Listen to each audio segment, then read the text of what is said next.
Welcome to Ready Set Exec, the podcast where we sit down with executives across North America to unpack their business, leadership, and expertise. And every other week, join us for Market Watch, all things hiring, real insights and no fluff. Hey everyone, I'm here with Linda Carlisle, seasoned communication strategist and founder of Comm.Ext, where she helps organizations navigate critical moments from shaping culture and employer brand to guiding teams through M&A integrations, reorgs, and other high-impact change. With decades of experience leading internal and external comms, Linda specializes in turning strategy into clear, human-centered messaging that helps employees informed, aligned, and engaged. Good to have you on the podcast today. Thanks, John. Good to be here. So one of the things we had sort of just touched on briefly was, there's moments that matter in an employee life cycle. We're thinking of birthdays, promotions, all sorts of fun things that happens. It's not always bad that happens at work, right? So when there is good things happening or onboarding, strategy rollouts, culture building, and so on, when the moments that matter, we do need to be communicating properly, both everyday experiences and also milestone moments to our team, and in keeping the messaging aligned across employer brand, right? This is why you have a comms person in large orgs, because there's so many things going on and you need to have a clear message, right? So how do you approach these kinds of things that are happening in a large org, let's say? Mm-hmm. And I'm going to say these things matter regardless of what size org you are. I mean, maybe if you're a solopreneur, you are your culture. Celebrate yourself. Yeah, exactly. So it doesn't matter there. Regardless of the size of the organization, these things matter. So we think about, first of all, what attracts people to come and work for you and what makes them stay. And that's your employment brand, your employee value proposition, right? Like, how did you sell them on it? And then, the culture itself. Why do they stay? Do they like how they're being treated? Do they like the experience that they're having? And so when you're creating that employment brand, and the culture, it's just like you and I, right? We have a personality. It may not be the best personality in the world, but we all have a personality. And, if we're intentional about that personality and building the kind of person that we are and, striving to always be learning and growing and be our best selves and things like that, we might not achieve it all the time, but we certainly want to have that end goal in sight. And companies are the same way. So there are some moments that matter along the life cycle of a person's experience with your company. And they include how they first experience you on the internet, on your website, on Glassdoor, how other employees talk about you, how other employees sound, how you look on LinkedIn, all of those external facing employment brand pieces. And then when they come in and they interview, what's that like? Does that, the brand promise that is made when they first encounter you out in, the interwebs, is the experience that they're having when they're interviewing in alignment with that? Or is there some, dissonance? And then when you bring them on board, is everybody getting the same onboarding? Are they feeling like they matter? I mean, I remember one time coming into a company where there was no furniture in the office I was shown to. There was like desk, but no chair, and the desk was all chewed up. And there was this office supply catalog on the desk. Like I was just supposed to order everything, including my own chair, and no leader there to greet me on that day. So what was that onboarding experience like? So you want to be very intentional about making that person feel welcomed, onboarding them, helping them understand what it's like to succeed at the company and what they can expect from their employment journey. And that onboarding, that should be like months in the making. It should be like maybe a 6-month journey. It could even be a year-long journey where at the end of that year, you sit down and talk to them about what are their plans for the future and do they want to stay, and what might that journey look like. So anyways, these moments that matter, there are all those key touch points that an employee goes through. Yes, it could be a birthday. It could also be the lunch on their first day at work, but it also could be, are you creating a development plan for them? And then if there's change, like a layoff happening at the company, what is that like? So all those moments that matter that could be really disruptive if you don't manage and think about that experience. That's what I mean by moments that matter. You're right. It's from the job application to even what they can read about you, right? It's what you're putting out to the world. Where do you see that a lot of companies are getting it wrong? I mean, we've seen all the disasters that play out, like the guy firing people on Zoom and other cultural mishaps, let's say, that happen Yeah. quite often. And now it's becoming more public. It's becoming more Yes. because of Yeah. social media. It's viral, right? If you have these viral moments of people putting their foot in their mouths and so on. So what is the average company getting wrong? It seems comms is I not feel like always a priority, or right now, there's this tendency to be like a little bit, maybe we're regressing back towards a command and control kind of a mindset in some businesses. And I think that that's a mistake. And I'll tell you why. And I've been thinking a lot about this, so this will probably be my next newsletter. But when you think about a high performance team, you always hear about the immense trust that those teams have for each other and how they care for each other. And if you don't have trust and care at the baseline of your culture and at the baseline of your team, your team beliefs about each other and feelings for each other, if that's not there, you never get to high performance because if I don't care about this guy, I'm not going to do any extra work to get him up to speed or help him navigate some trouble. Trust and care is a minimum requirement. And that means you need to be leading from that trust and care standpoint. You need to be generating trust and showing you care and making people care about you. And that means maybe being a little bit transparent and available. And I think that that sort of command and control removes that empathy and that relationship element from the culture. And when you lead that way, it sort of cascades on down, and you're kind of removing one of your best resources from the equation when you take that trust and care and empathy out of the equation. So to me, that is the biggest problem that I see going on right now, and it's like shooting yourself in the foot. I just don't get it. But I think maybe it's because we've gotten so cavalier about downsizing, and so people are like, so it's a downsizing. Why do I need to be empathetic about it? Because it's just an everyday thing. But it doesn't mean that it just doesn't still hurt people and make them not trust you or not trust the company and what's around the corner. So, you just really, I think, so that's the thing. It's there a hot point button for me, but yeah.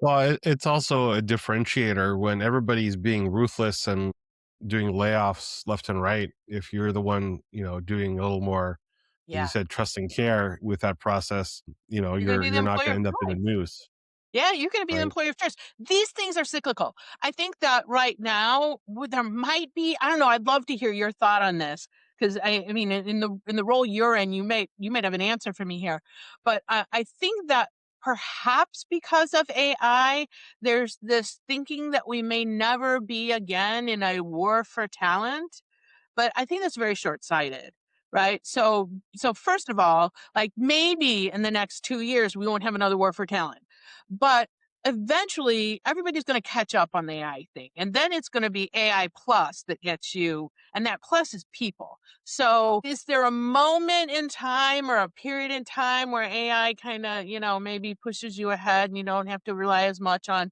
having all the things in the people space? Sure, maybe. I don't know. That's my opinion, but that eventually it's AI plus, and that plus is people, and you're going to be back in the war for talent. And those people who are great employers and created great cultures, they're going to be winning.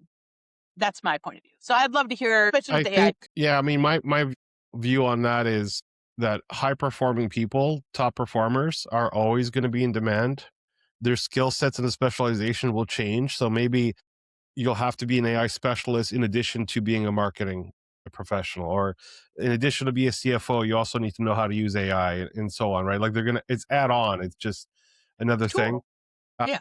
If we ever get to the point that there's mass layoffs, where they're saying AI comes in, AGI, for example, artificial general intelligence, not the language models we have now, the Terminator kind of idea. If we ever get to that situation, I mean, I think then we're looking at a global reorder, in which case all bets are off. Who knows what'll happen? But I'm more skeptical of AI right now. I'm thinking the bubble. We've been hearing about it now. The ROI gains that they're talking about, I really doubt. What they're saying within the next 2 years, the bubble may burst. That's the word on the street, let's say. Mhm. I'm of the thing of, look, new technology comes in. First, you have thousands of AI companies. There's going to be consolidation. Then you're going to see the ones that do work.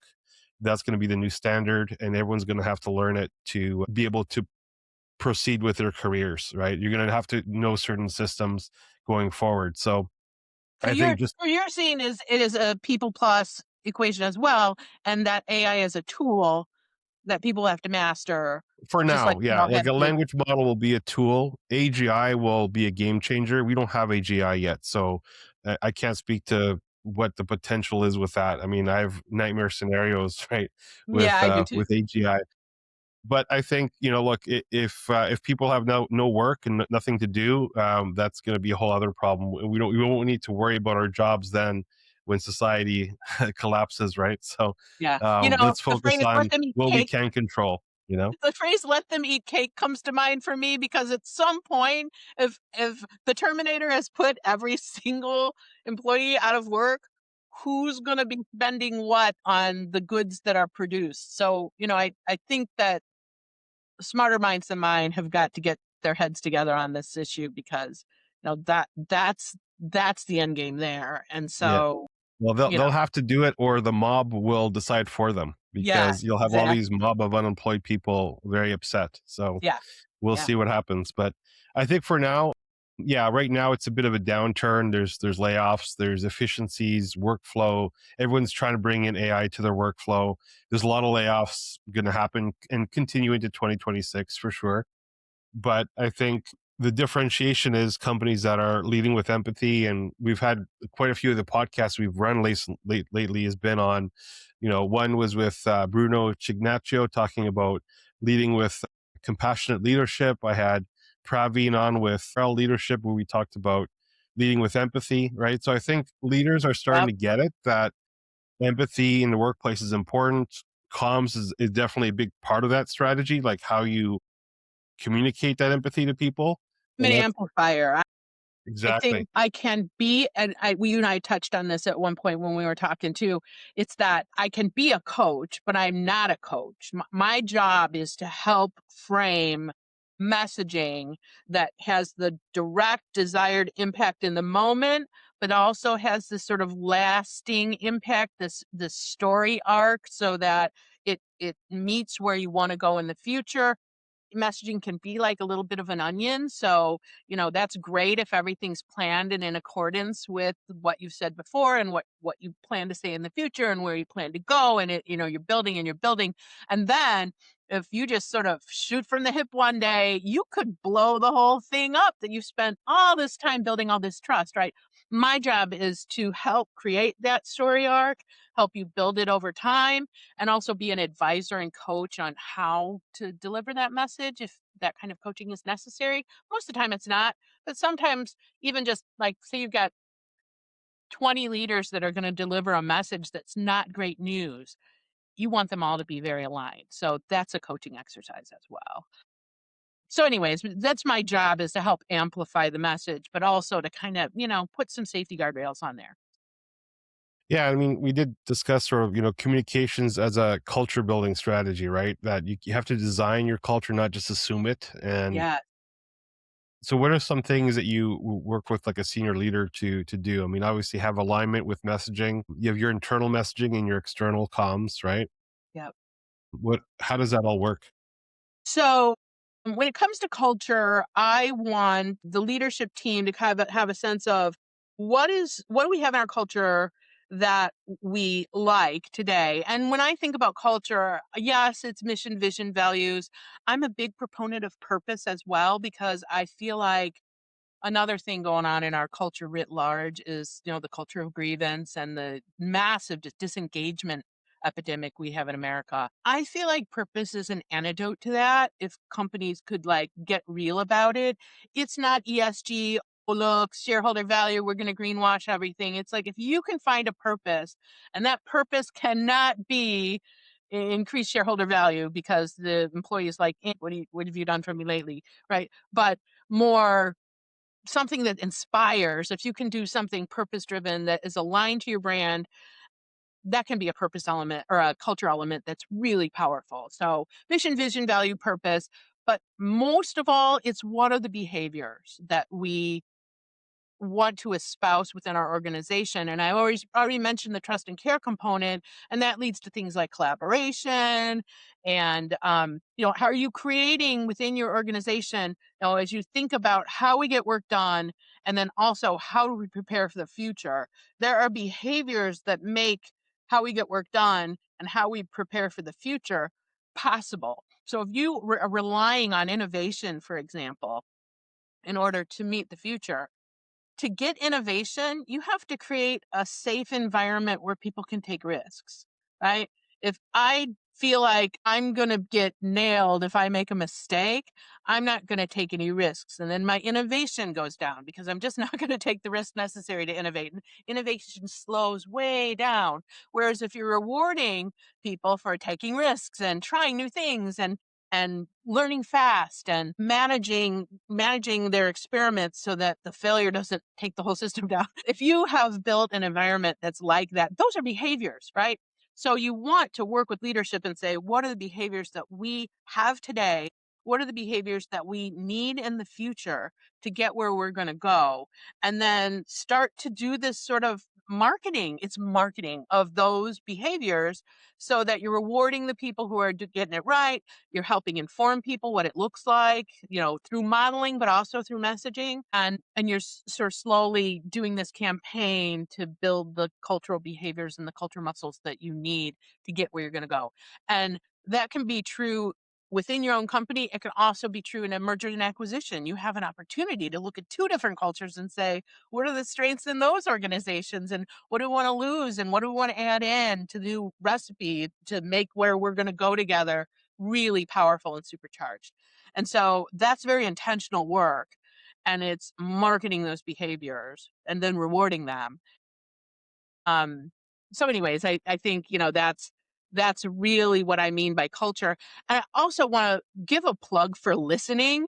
I'm talking a lot. I don't feel like I'm listening as much right at this moment, but listening to your people and getting their point of view on the things that you're trying to build into the culture and the things that you think are strengths, maybe they don't think it's a strength. You might think, oh, we're so caring. And, your people will be like, you should see what we're seeing. So you want to listen to that, through focus groups, I would say focus groups are really powerful when you're in a environment with a lot of change going on, because people are a little less trusting when there's a high degree of change. So they may not answer surveys, but they might, get involved in a well-run focus group, but just kind of getting that feedback. And maybe they've got an idea of some behaviors they'd like to see added to the mix. So that's how you get to designing a culture that works for everyone and gets people engaged. No, that sounds all reasonable. I mean, I guess in a though, there's a bit of a disruption, right? Because you're bringing in a new company. What are some things you can do, when there's reorgs, reductions in force, acquisitions, that kind of thing? How do you approach those crisis comms problems? Because and would you say in general there's a merging of cultures, or when there's an acquisition, isn't it just, hey, this is your culture now? Follow our mission, vision, values. You're part of the umbrella. It can depend, right? So I've been in organizations where there's a really strong positive culture and have been working for a very long time. That's a great culture to hold on to, and you can sell that forward, right? Because maybe it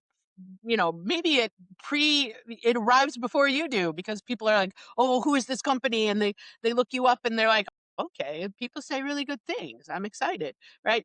But it may be that that's not the case, and maybe the acquired company has a stronger culture. And so you really want to go in with your eyes open, because it is an opportunity. Don't ever let an opportunity go where you could make some changes based on who you acquired to bring in some new cultural norms that, if you have a disengagement problem and the acquired company doesn't, why wouldn't you try and capture what they're doing right and bring it in as part of what you acquired? So it takes a brave and honest leader to admit that to themselves, that maybe there's something that, they could acquire from a cultural standpoint that might do their company some good. But it is an opportunity. So I think, you really need to go in Can with see your that eyes open. being a bit of a ego issue though for some people. Oh, well, we're It could buying be. them; they can follow what we're doing, and you Yeah. know, Yeah. it's I hard for think them to that good admit there's leaders something wrong. good leaders are open and self-aware, right? Like that's a muscle that we all need to work on in our lives, right? No less for leaders. So, but anyway, so you asked about what are some of the things, and again, like disruptive change, like a layoff, even, or even during a merger, there's going to be leaders who leave, right? You don't only need one head of marketing and one head of ops or whatever, right? So I come back to that empathy touchstone, because when people see that happening, the things that are going through their minds are, I thought I understood what my career path looked like. Now the leader who hired me and laid that out for me is gone. I really liked that leader. I believed in him. That was my North Star. Now he's gone. Look at all this change. How do I know that's not going to happen to me next? So all these me questions come up. And I think if you can come in and say, these leaders were well taken care of. They got great exit packages. They had, and if they're telling that story as well, because, the water cooler exists and people talk outside of work, and glass doors out there telling the story as well. So how are you treating people as they leave, right? Even in a layoff situation where you're doing it to save money, are there things that are not terribly expensive that you could do that signals, I care about these people. This is a business decision. We can't afford to be overstaffed for our current revenue situation, but we care about people. They're not just widgets that we sweep out with the dustbin. We care about these people, and people internalize that. So if you are signaling that you did right by people, then people can get a little more comfortable with, yes, it was a business decision, but A, they were treated well. B, we're done, right? So it's hard to say we're done, but you can signal it by saying we think that we did what we needed and we're in a good position now to move forward. That makes sense. Another thing I think as well with comms is being able to have clarity around strategy, right? Besides the crisis comms and things like that, when there's strategy that you're trying to roll out, having those clear messaging and sort of the communication gaps that tend to happen between middle managers and executives, like where it's not always aligned. How do you work on strategy with comms? Like how does that work? So strategy, I talk about how onboarding can be a long process. Strategy roles also can and should be a long process, because you want people to get the overall strategy, but then you also want them to be able to see, how does my role button up to that strategy? What changes in my organization, in my part of the business, in my function? Are my key projects still relevant, still on strategy? If not, what do I need to do, or what needs to happen to get them there? Or are they just going to end? And then what happens? And so all those questions have to be answered as part of the initial early rollout. So I think bringing in the different leaders, it's not just a one and done. It's a, hey, there's initial rollout blitz, and that might be a long, like maybe it's a long meeting where people hear from different leaders about how this manifests in their world. But then it cascades down. And so a comms person might be working with functional leaders and saying, I'm going to help you create your communication for your function so they understand. And you always want to have some kind of a scorecard mechanism so people can see how their team is lining up. And I'm a big fan of regular cadence of meetings and communications that allow people to hear from their leaders in terms of how's it working in ops, how's it working in finance, how's it working in sales, how's it working in IT. And all those teams are sort of sharing how this turning a corner and facing another way is happening across the organization, and they start to be able to connect the dots, right? They didn't know why they were being asked to do XYZ with a new technology, but now having heard that tech person and the ops person talk about that technology change in two different ways, they go, I get it. Yeah, of course we need to do this, right? So connecting all those dots all the way through the strategy change is really important. And then retaining that, because you're going to have new people coming in all the way through. And how do they catch up with where you're at on the strategy journey that you're on, right?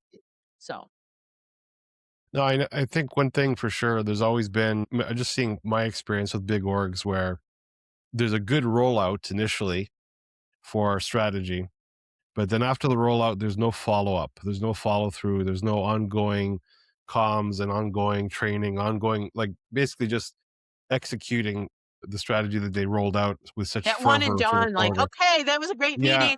We're done. And that is a huge mistake. I mean, it's why strategies fail, basically. You didn't bring your people with you.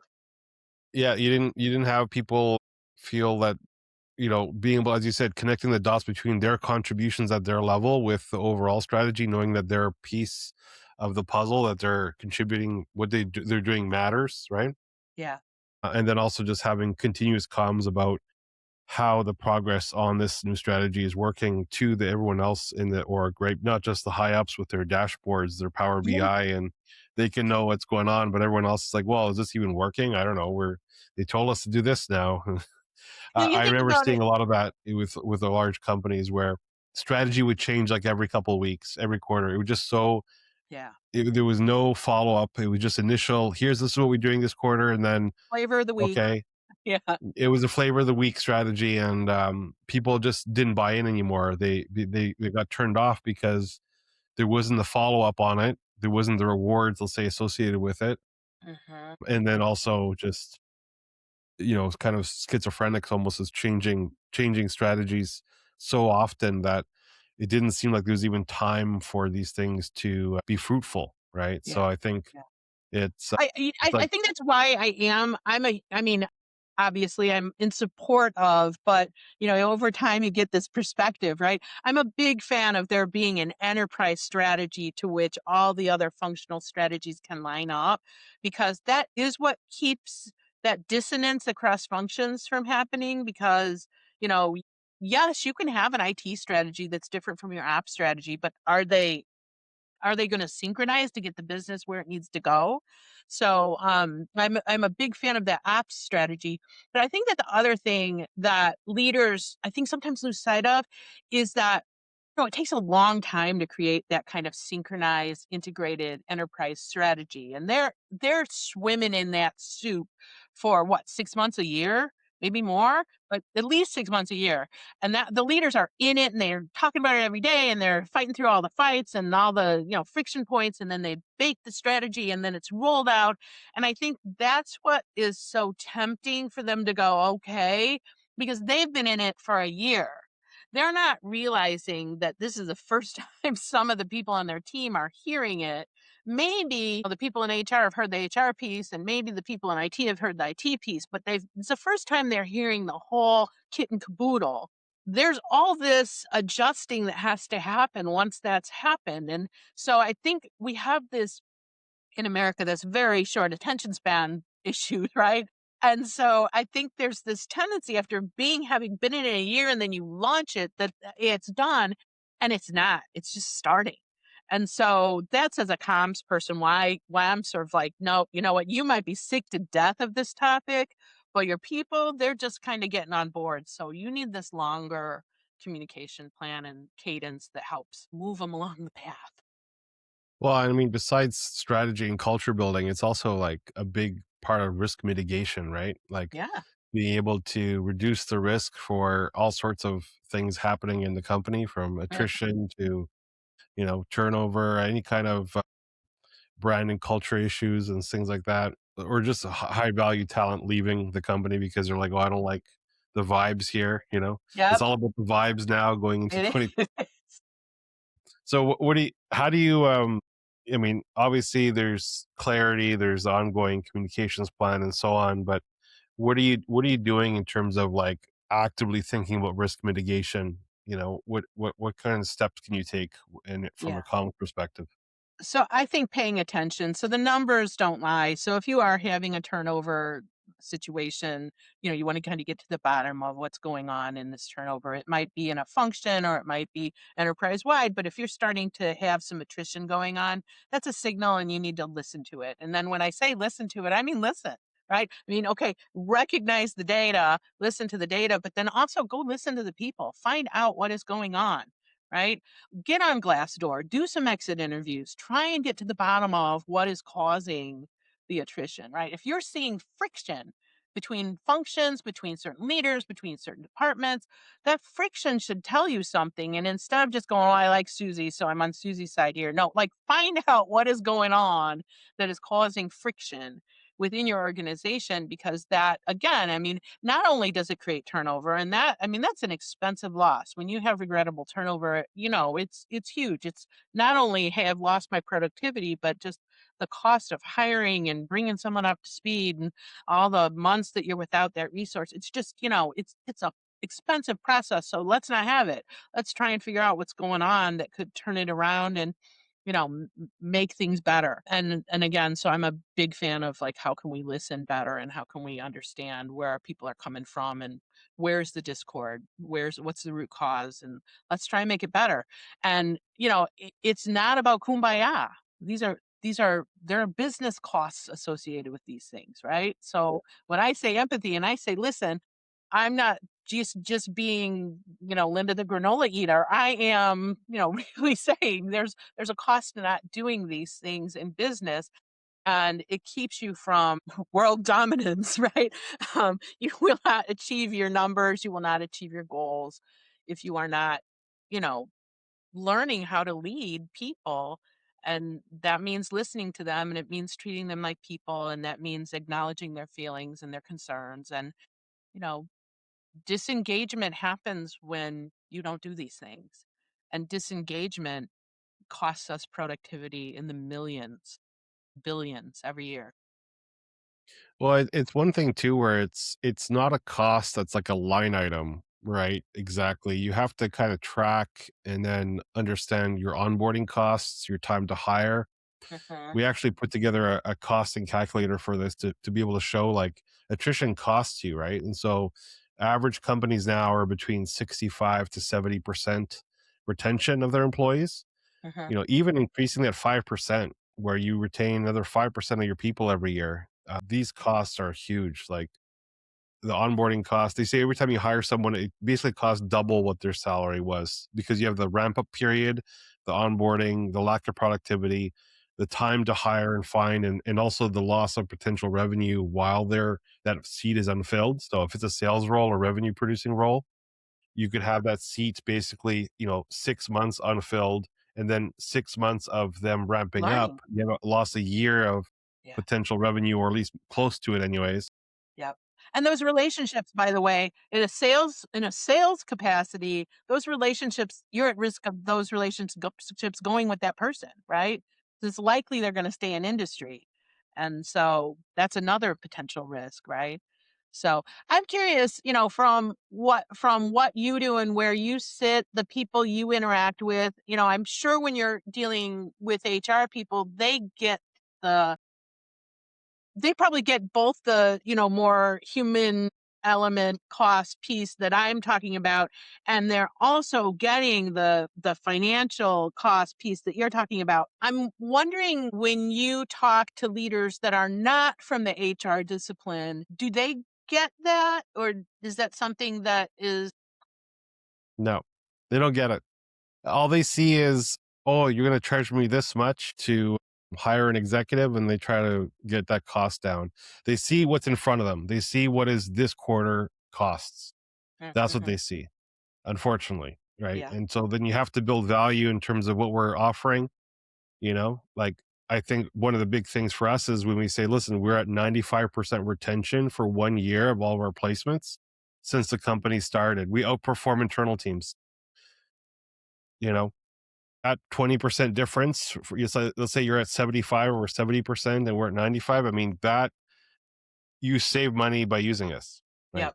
It's Yep. counterintuitive because all you see is the invoice, right? The Right. consulting fee. So, this is And do they part of building value with what we do, but it's also them understanding like how HR works, the importance of, as you said, onboarding, the importance of, having a 90-day plan for new executives. We bring in executive coaches sometime to help them with that transition. If they have a good 90 days, they're way more likely to be successful, and, being able to have that good first year and getting everyone aligned on the exec side, especially for things like marketing, where marketers actually have the lowest tenure now of any C-level exec because Interesting. there's that lack of alignment between marketing and the CEO, right? High Wow. expectations, and there's that issue with that. So it's a bit of a mess in certain things, but I think that's where, having open communication, transparency, all these things we keep hearing, Yeah. empathy, these values are kind of being promoted by a lot of people now because they're realizing, if we can't all get along and communicate with each other properly, Yep. comms is so Yep. important. Yep. Then, so Yeah, I and can I think appreciate that, all that. there's the personal element, and then Yeah. there's the sort of, it is a strategy, right? And so therefore it's a messaging strategy, and it's a messaging arc, and it's a behavioral strategy. So therefore it's a performance arc, right? So I think there's all these levers that can and should be aligned around this notion of, what are the cultural behaviors that we expect of leaders, regardless of function, and what is the outcome, so that they understand. I'm not just asking you to do this because, you know, of some words on the wall somewhere, right? I'm expecting you to do this because there are business implications of building trust and care at the foundation of your company, for example, right? That, we all want our teams to be performing at the very best they can, but you will never get there if you don't build that foundations. Having that epiphany go off, not just for the people who work in this space and get it, but for those people who don't work in this space and are sort of like, yeah, yeah, I hear it every day. Right. So I think that's kind of a piece now for all executives though, is being able to manage upwards, coaching the leadership team to understand what you do, see the value in it, being able to advocate for your programs, that's being able to talk to the board. These are all high demand skills at the C level because a lot of times there is that lack of knowledge. I would bet you most CEOs don't really understand the marketing function the way they should, right? And they just think, you put quarters in the machine, out pops leads. I mean, it's that, in a simplified way, let's say. But there is a bit of a disconnect there. Same with maybe comms and HR. I mean, HR is always fighting to show the value for what they do and not be viewed as, a cost center, but more of as that we're actually building revenue for you, but in a different way, by retention, by culture, by, there's people. an education process for sure, because I view these things as very holistic, right? Mhm. It's one thing to have an amazing ops leader, for example, right? Capable of making the machine run, whatever the machine may be, right? Helping it chug along and and do what it's designed to do.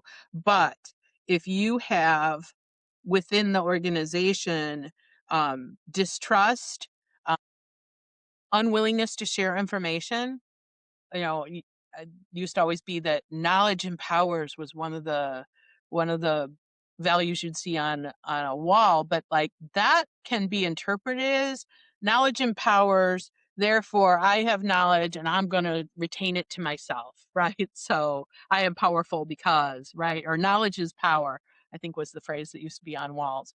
And it was a pretty common value that you'd see at multiple companies or around the US.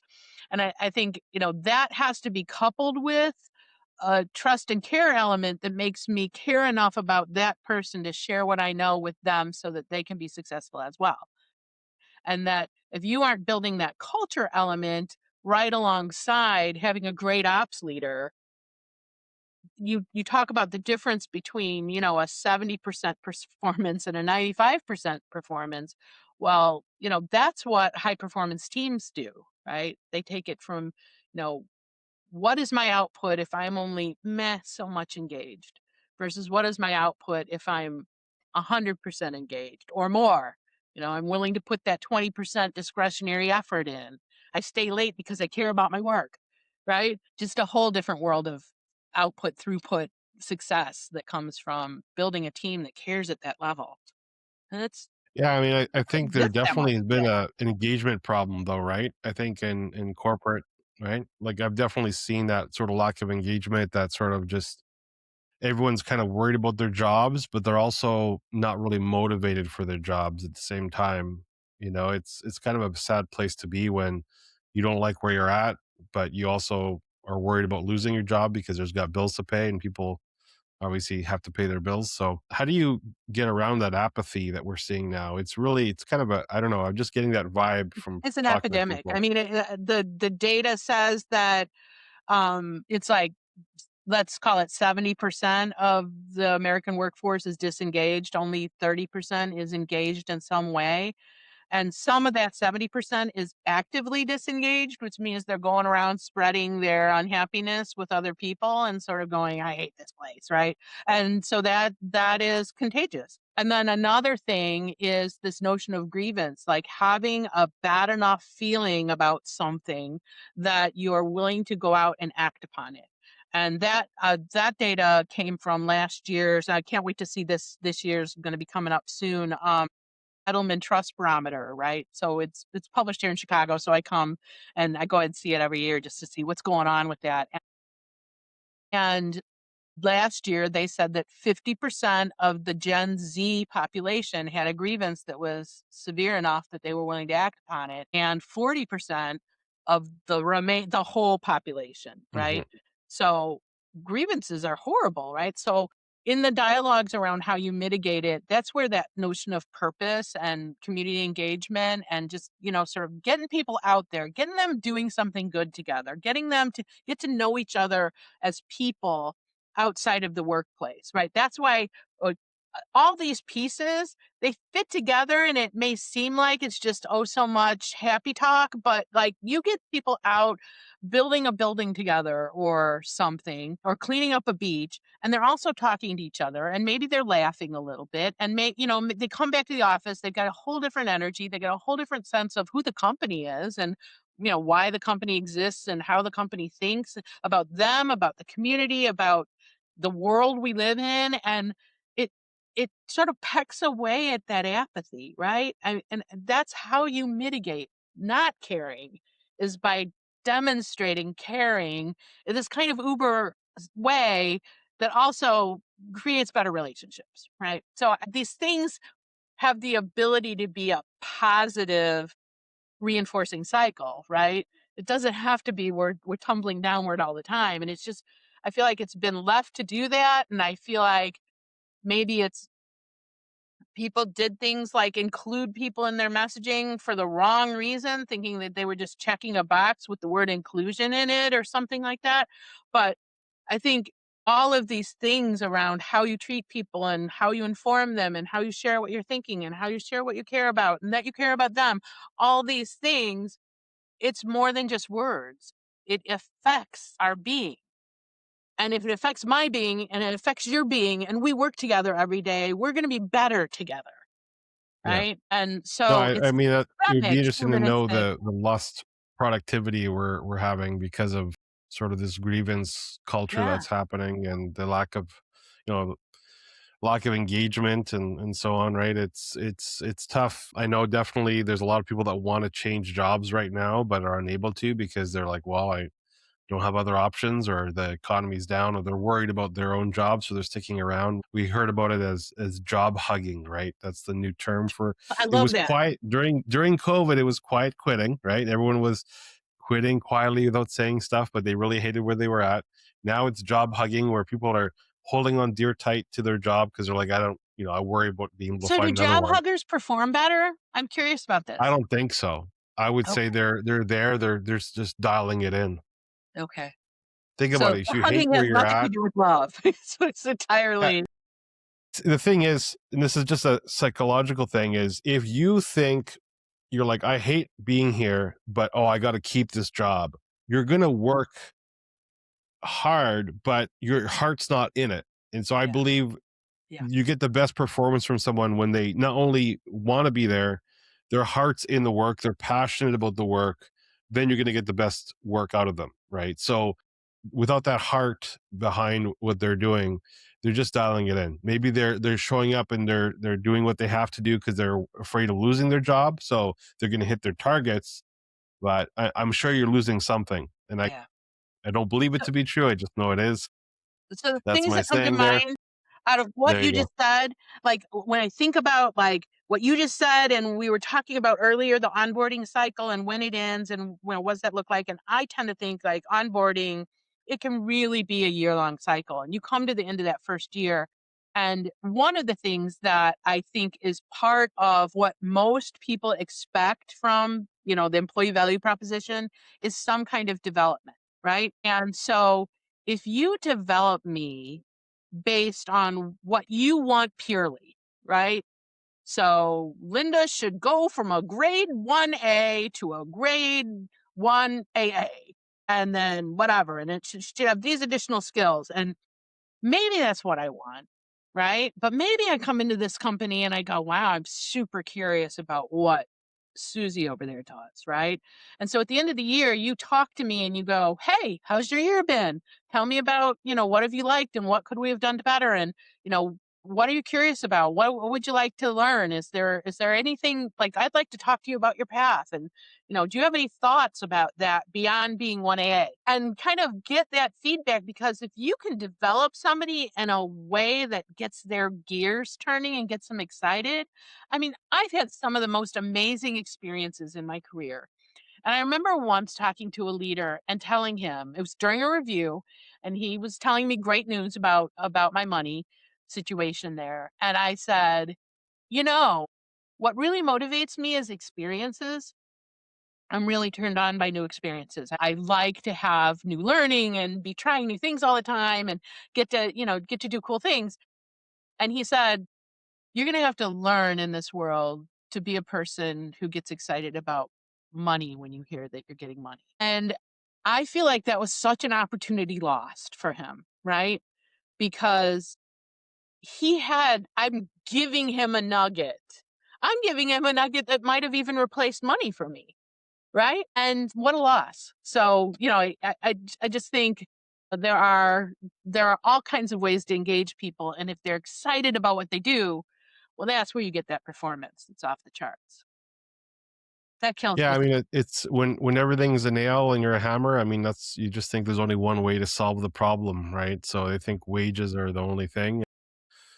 It's funny how different generations have different values in terms of what they want to see. Like celebrating birthdays is definitely a big Gen Z thing, right? Yep. See me as a So I think person. knowing your team and being able to offer, I guess then it becomes an equity issue where it's like you have to do it for all of them. So it's like making sure there's things that are scalable as well, right? Yeah. Yeah. But I mean, in some cases, I've seen some companies asking, how would you like to be rewarded, right? Some would say bonus, some would Mm-hmm. say time off. So being able Yep. to offer the equivalent, things like that, or credits towards activities or adventures and things like that. Yeah. There's I'd like ways to to go do it. shadow somebody. I'd like to go try that job for a month. I'd like to, get some training. There are all these things that can make the person more valuable to you. All it takes is listening, right? You have to, Well, listening and effort. It takes effort, takes time, and it takes someone that's, going to be able to go in there and actually get these initiatives done. So, yeah, yeah. anyways, And there's a I trust piece, think, sorry? right? Like, and there's a trust piece. They have to trust you. They have to trust that you really want to hear and they're going to do something with it. There's nothing worse than a survey where people tell you what's going on and then nothing happens. I mean, what a great way to train people not to open up to you, right? So it's very important. Well, and for smaller companies, they're able to bring you on even as a temporary contract basis, right? To help with their Yes. comms and get Yes. them on the right path. So Yeah. we'll So definitely I will share. come in as a fractional, and that's actually the ideal situation. Is I'm coming in at a fractional basis. I'm helping them during the moments that matter, and then maybe a particular cycle comes to an end. We have a discussion. There's a period of time, and then these things are cyclical. Something else will come up. I can come in and support them again. Yeah, because not everybody can afford, let's say a high powered comms person, right? To come and be full time. So fractional is definitely an option for that, and we'll share that with our show notes and whatnot. I Thank want to you. thank you for today's chat. It was great. Thanks, John. This was a lot of fun. I like the back and Yeah, forth. that was great. Thanks.